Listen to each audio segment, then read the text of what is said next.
4 تا بیت کوین استدیم میرفت بالا رفت اومد پایین ترید کردیم و اینا به هاوینگ بیت کوین نزدیک شد قشنگ یه پول حسابی اومد تو ولت کارت ما. کیسه پولتی. گفتم این پولو که اومده دستم بزنم تو کار ملک.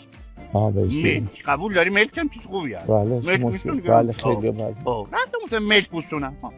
رفتیم قشنگ محله زعفرانیه شاید دیده باشی محله بله یکی از جاهای محله قشنگه تهران. بله یه خونه دیدیم 800 متر بله بله 7 تا خواب 3 تا حموم دستشویی قشنگ دوبلکس. اوه خیلی گرونه. پولم نرسید. بله گرونه خیلی. رفتیم آجودانیه شاید شنیده باشی یه محلی هست. بله اونم یه محل 400 متر 3 تا خواب 2 تا حموم دستشویی. پولم نرسید. نه رفتیم فرمانیه. بله 100 متر یه خواب یه حموم دستشویی 12 متری هم حیاط. تو پولم نرسید. اونم نرسید. رفتیم ابتداییه 50 متر کامل حموم دستشویی هم وسط حال. پولم نرسید.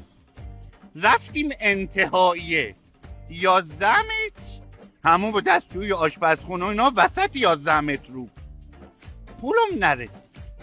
نهایتا رفتیم افتضاحیه 2.5 متر پولم رسید.